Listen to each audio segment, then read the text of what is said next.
అందరికీ నమస్కారం. ప్రకృతి వ్యవసాయానికి స్వాగతం. ఇక్కడ చూసుకుంటే ఇది మొత్తం బహురూపి వెరైటీ దేశీ విత్తనాలు.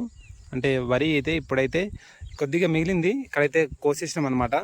పంటకాలం అయితే పూర్తవుతుంది. దాంతోపాటు ఇవి కొద్దిగా సరిగా ఇంకా కాలేదు, అందుకే ఒక 2 రోజులు విడిచిన తర్వాత మొత్తం కోసేద్దామని. కొద్దిగా వాటర్ ఉన్నాయి కాబట్టి ఈ విధంగా కట్ చేసి కోత కోసి ఈ విధంగా వరాల మీద పెట్టినాం అనమాట.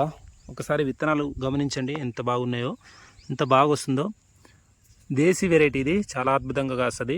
ఏ పరిస్థితుల్లో అయినా తట్టుకోగనే గుణం దీనిలో ఉంది. ఇది బహురూపి కాబట్టి దీనిలో అన్ని గుణాలు ఉంటాయి అన్నమాట, చాలా గుణాలు ఉంటాయి.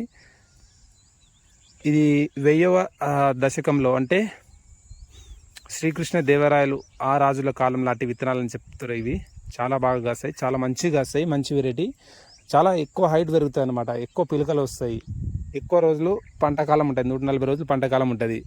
ఎంత ఎక్కువ పెరిగినా అంత ఎక్కువ కాస్తుంది. ఎంత వర్షాలు కొట్టినా, ఎంత గాలులు కొట్టినా పంట అనేది కింద పడదు అనమాట. ఇప్పటికైతే మన సైడ్ ఈదురుగాలతోటి గట్టి వర్షాలు అయితే కురుస్తున్నాయి ఎండాకాలంలో కూడా.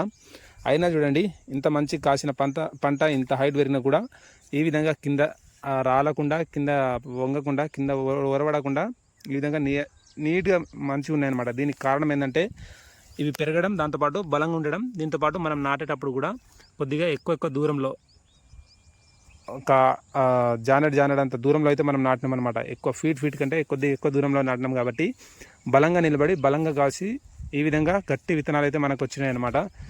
సో అందుకే న్యాచురల్ ఫార్మింగ్ చేద్దాం అనుకునే రైతులు తప్పకుండా బహురూపి విత్తనాలను తీసుకోండి.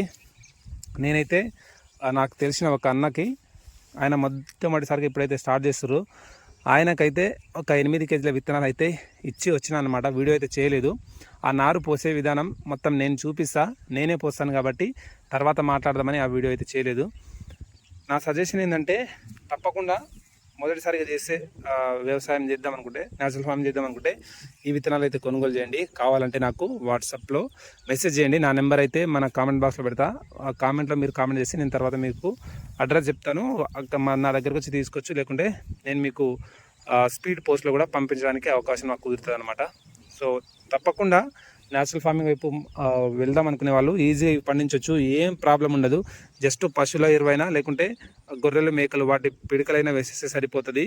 ఒక్కసారి ద్రవజీవామృతం వేసుకుంటే సరిపోతుంది. ఏమైనా స్ప్రే చేయడానికి అవకాశం, ఏమైనా రోగాలు కానీ ఏమైనా డిసీజ్ వస్తే మాత్రం సివిఆర్ మెథడ్లో మట్టి ద్రావణంలో నార్మల్గా స్ప్రే చేస్తే సరిపోతుంది.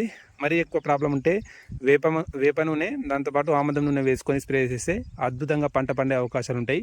దీని గురించి కావాలంటే మన ఛానల్లో వీడియోస్ అయితే వెతకండి. జై జవాన్, జై కిసాన్, జై హింద్.